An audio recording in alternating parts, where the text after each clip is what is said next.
చుట్టూ పనిచేయడానికి కూడా సివిల్ రోడ్ కానీ ఎక్స్టెన్షన్ పోతే చెప్పలే కానీ యాక్సిడెంట్లే ఉండే దాని ప్రకారంగా అయితే ఇంత మనకు అవసరం ఉంటే లీడ్ ఉందని చెప్పి కూడా మేము తెలియజేస్తున్నాం. ఇది కాకుండా మళ్ళీ మనకి నల్ల కాలువ పోతురాజు కాలువ ఆ రెండు కాలువలు అయితే 250 కోట్లు కావాల్సి వస్తుంది. అది కూడా ముఖ్యమంత్రి గారికి ఇచ్చాను. ఇటు పరిస్థితుల్లో ఈ టర్ములోపలే ఆ రెండు కాలువలను కట్టడానికి వీలైనంత వరకు నా సాయశక్తులా ప్రయత్నం చేసి మన ఎంపీ గారు తోటి కూడా అందరూ కలిసిపోయి దాన్ని తీసుకొస్తాం. ఎందుకంటే పోయినసారి 29 కోట్లు శాంక్షన్ చేశాం. ఆ రోజు కాకుండా దాన్ని సర్వనాశనం చేశారు. దాని మీద రివర్స్ టెండర్ అన్నారు. రివర్స్ టెండర్ అని ఇక్కడే తెలివి కలవడం మాది, లేకపోతే పాత గవర్నమెంట్లో తెలివి కల వ్యవహారాలు చేసి దాన్ని 89 కాస్త 69 అన్నాడు, 62 అన్నారు, 4 కాంట్రాక్టర్లు అన్నారు. వాళ్ళ సగం 40 కోట్లు తినేసి ఒక పాటి కూడా వెళ్ళిపోయాడు. వర్క్ కూడా క్యాన్సిల్ అయింది. అదే ఎస్టిమేషన్ ఇవ్వాలేస్తే ఇవాళ 150 కోట్లు ఎవరు తిన్నట్టు, ఎవరి వల్ల ఇప్పుడు 150 కోట్లు శాంక్షన్ అవ్వాలంటే ఎంత ఇబ్బంది.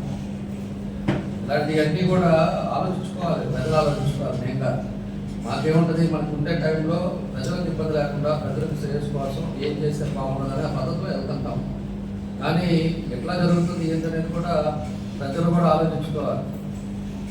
ఊరకనే మొన్న చూసా, అంటే ఇక్కడ మాట్లాడుతున్నారు ఒక దాకాశ రామముద్రం,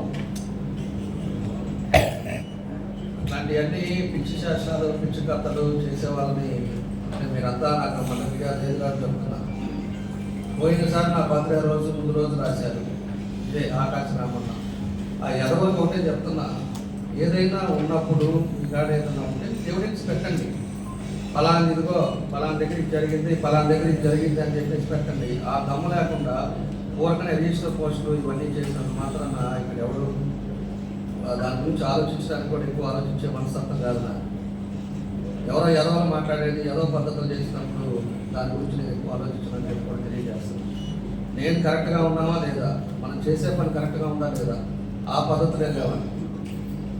లాస్ట్ ఇయర్ కరెక్ట్గా చేశారు, అంతకుముందు లాస్ట్ ఇయర్ ఒకసారి చేస్తారు. This is the third time.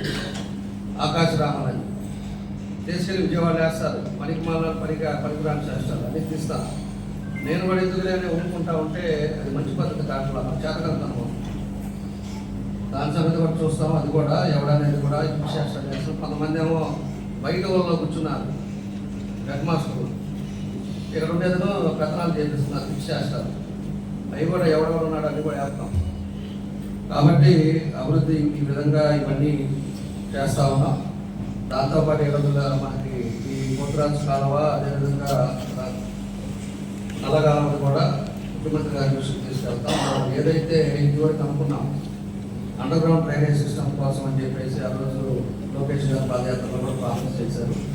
ఇప్పుడు అండర్ గ్రౌండ్ సిస్టమ్ చేయాలంటే ఆ టైం కూడా ఉండదు. కాబట్టి main Amrit to the drainage system మాత్రం ఇక్కడ కూడా కార్పొరేట్లు కూడా ఉన్నారు. కాబట్టి మీ అందరూ కూడా ఒకటే నేను తెలియజేస్తున్నా, ఇది పని మొదలు పెట్టిన తర్వాత అన్ని రోజులు పగలబడతా అంతా కొంత వరం ఉంటుంది.